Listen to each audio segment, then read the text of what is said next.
Hey! All right, welcome to the Savage Nation, where I guess borders, language, and culture prevail for the last 21 years. Let's not waste any time. The latest poll, Trump 30%, Carson 12%, Bush 8%. And we're going to have Donald Trump on right now. He's been gracious enough to come on the Savage Nation. Donald, so happy to have you on the show.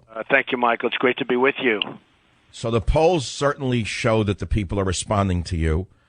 Do you want to comment on that, or would you rather move on to fundamental questions? Well, I'm just happy that it's, it is nice because that means quite a bit to me. And, when I first entered, they all said I'd never run, and then they said I'll never file, and then they said, well, he'll never file his financials because maybe they're not as good as people think, and I filed them, and it was almost 100 pages, and they turned out to be much better than anyone ever had even imagined. It's more than a $10 billion net worth, which I only say because that's the kind of thinking our country needs when we deal with China, when we deal with Japan and Mexico and all these countries that are ripping us off, and they won't be doing it for long, believe me. So it was.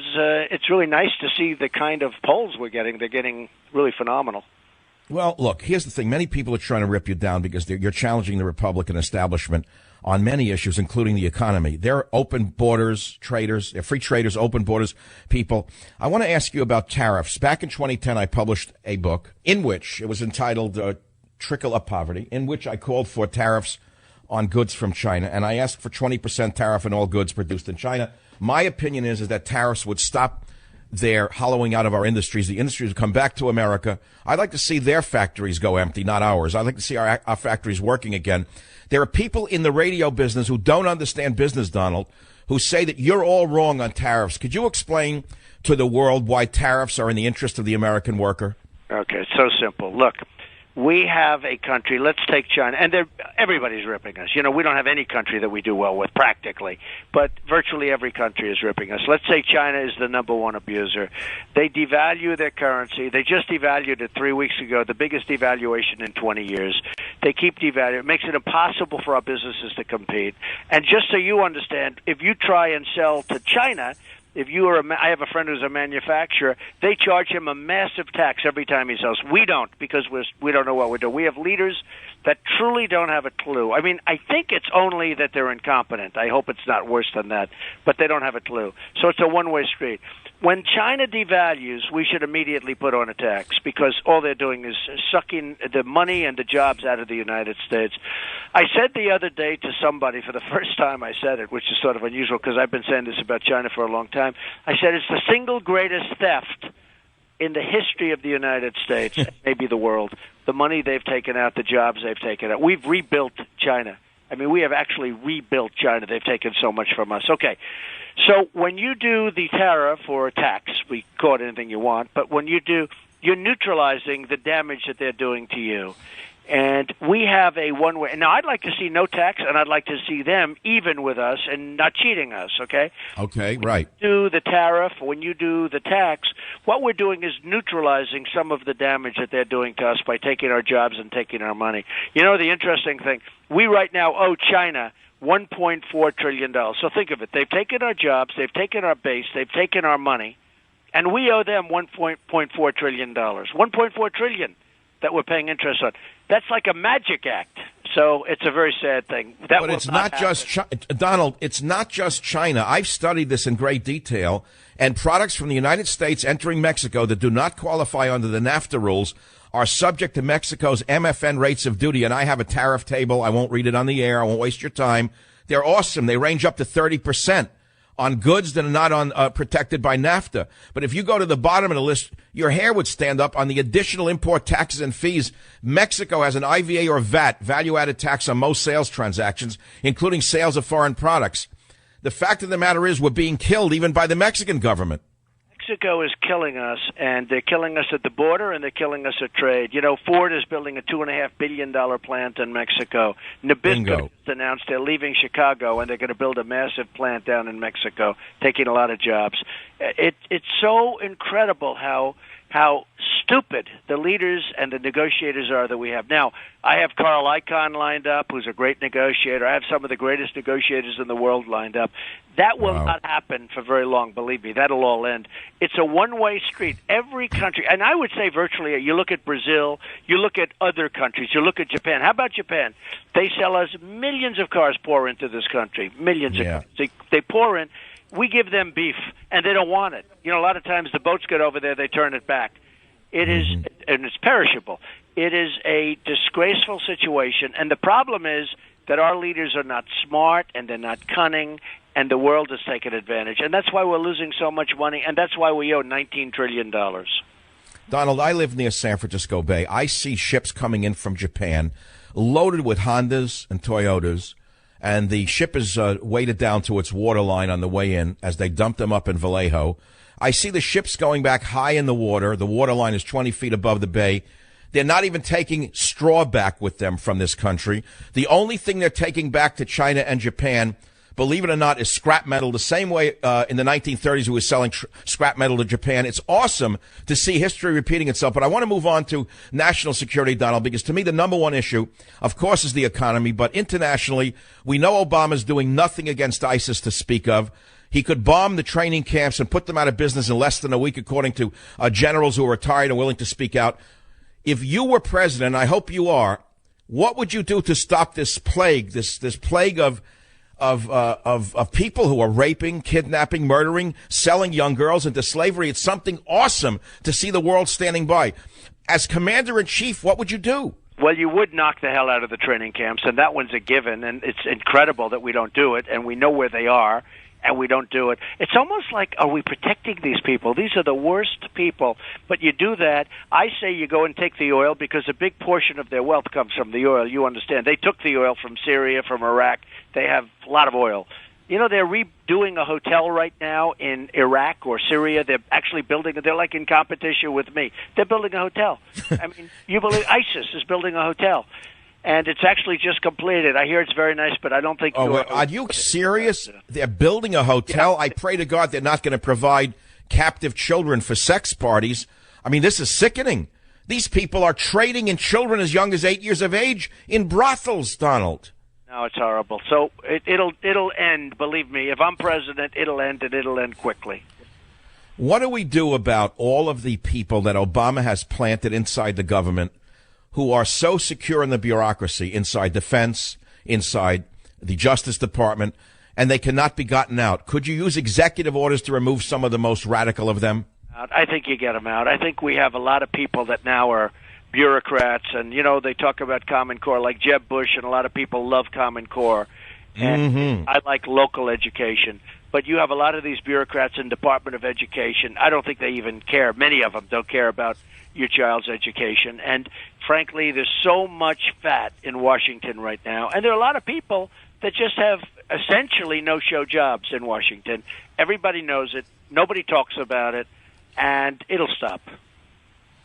Donald, do you think the government should be running our schools as they currently do? I don't think so. You just said so. I think we're talking about, you know, when you talk about Common Core, where, again, Jeb Bush and a couple of people that are running against me on the Republican side, they're in favor of Common Core, but Jeb is strongly in favor of Common Core. And I think that alone would be a reason, and he's weak on immigration, you know, very weak on immigration, as you know. Yeah. I don't know if you saw what I did yesterday with the They Come for Love. Yeah, I did see that. That's the stupidest thing I ever heard Jeb Bush say. Who wrote that for him? I don't know. I don't get it. They come for love. In the meantime, you see what happened in San Francisco with Kate and so many other people. It's disgraceful. But well, yeah, and Kate's parents are filing a lawsuit against this crazy city and against Sheriff Murky Kami and the others who freed that illegal alien and who killed their daughter. It's crazy going on in America. What's crazy is going on in America right now. People are screaming about the illegal aliens. The number one issue for you, I know that. And you would build a wall. By the way, I agree 100%. A wall is rather cheap to build. I don't know what these prognosticators are saying. It's so hard to build. As you said, it's harder to build a 50-story building than it is to build a wall. You want to talk about that for a minute? How hard is that to figure out? The wall is so easy to build. You know one of the reasons it wasn't built? 15 years ago and 10 years ago, Hillary Clinton, everybody wanted the wall. You know one of the reasons it wasn't built? Because they couldn't get an environmental impact statement. Do you believe this? We couldn't. They couldn't get it approved environmentally because there was probably a reptile on the border that would have been crushed by the wall. But I say walls work, and the best example, Mr. Trump, is Israel. Everybody forgets that the Palestinians were killing Jews left and right, blowing up discos, blowing up pizza parlors, and the Jews were building a wall with the West Bank, and the very same liberals who were screaming, don't build a wall with Mexico, said Israel's racist, Israel's this, Israel's that, don't build a wall. Guess what? Since that wall went up with the West Bank, I haven't seen one bombing. Right. You know what? It worked very well in Israel, and it works in other places, and it'll work great here. Now, you have to build a wall. You can't build like a little toy that they have now where people just crawl over the fence or they get a little ladder from Home Depot and they walk over the fence. Build fences. I build walls. Do you ever see the precast plank where they do parking garages and roadways over highways and like what they can do? And you stand it on end, and it's what I do best, in all fairness, what I do best in life, which is nice to have a president that knows about infrastructure, because the country, it is literally, our infrastructure is just dying on us. The bridges, the roads, the tunnels, the airports, Michael. So anyway, but you get precast plank, very tall. You can go 50, 60 feet high. Nobody's going up 50. That's like a six-story.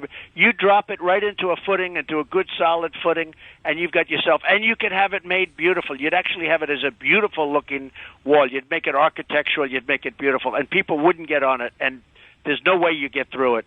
And wait, and I assume you would not have these planks built in China. I make that assumption. No. They'll be built right here. Believe me, they're not being built in China. Donald, before you go, the polls are amazing. HuffPost, no less, tracking 149 different polls from 29 pollsters nationwide. Trump 30%, Carson 12%, Bush 8%. Would you? I know it's too soon, but people are asking, because I feel a Trump Carson or a Trump Fiorina ticket would be a winner. I don't see how that could lose. I think that Ben Carson is one of the finest people I've ever seen come along. I don't think he's presidential material. I don't think he has the experience to run the office. I think he'd be a great vice president. What do you think? Well, I like him a lot. He's been very nice to me. He's been very supportive, because when I was taking heat, he agreed with pretty much everything I said. So it's always nice. And so I do like him. I think he's a terrific guy, actually. But you're not willing to say who you'd pick for VP. You're not there yet. I mean, I would certainly not rule that out at all. I think it's an interesting choice. It could be a very good choice. But we have to see really where we are, the landscape, in 6-7 months from now. Let's see. First thing I want to do is win. After I win, I want to, make a great choice, and I'll be talking to you, and I'll be talking to other people, because, frankly, that's, to me, the vice president, that's a very important choice. Not only in terms of election, but in terms of once you get there, you have to have the right person. But I think it's a very, very important choice. Yes, it is. And, of course, we're getting ahead of ourselves. So looking ahead, people are saying Trump's running hot right now, but it's a long race. It's over a year to go. But you're engaged in this campaign every second, every day. No one knows how you get the energy for it. God bless you. But they're saying that you're gonna peak, you're gonna drop out. How the heck do you maintain your stamina, Donald? Is there a secret? Well, maybe it's good genes. I don't know exactly what it is, but I'm energized, and I've been that way for my life, and it's mostly because I enjoy what I do, and I see a lot of progress. Maybe if I were number 17 in the polls or number 15 in the polls, or some of these guys have actually zero. That means out of thousands of people that are polled, they have nobody said they'd vote for them. And at some point, they're going to start dropping out. And maybe if I were number 15, I wouldn't feel so much stamina, but it's nice to be number one, and really number one by a lot. So we'll see. You are, by a huge margin. You've struck a chord. People are trying to explain it. The very people who attacked you in the beginning are now suddenly coming around saying, well, maybe he's not so bad, because they're hedging their bets that you just might win. I feel you will win if you sustain it. And the only thing I ask out of this support for you is simple. I only want to run the NIH, and I want to clean up the science and medical establishments in America, which are as corrupt as you can imagine. They're doing no basic science. Medicine has been corrupted by politics. Instead of producing scientific reports, everything has to have something about global warming in it or gender identity. True. We have a problem at every level of this country has a problem, and it wasn't started by Obama, but I hope it's ended by Donald Trump. Well, you're going to see a lot of things happen. If I win, you're going to see a lot of things happen. And, my theme is Make America Great Again. That's what's going to happen, Michael. I'm very happy to have had you on for 15 minutes. See you in Mar-a-Lago this winter, I hope. Very good. I hope. Thanks, Donald. God bless you. Good luck. This is the Savage Nation. I'll be right back.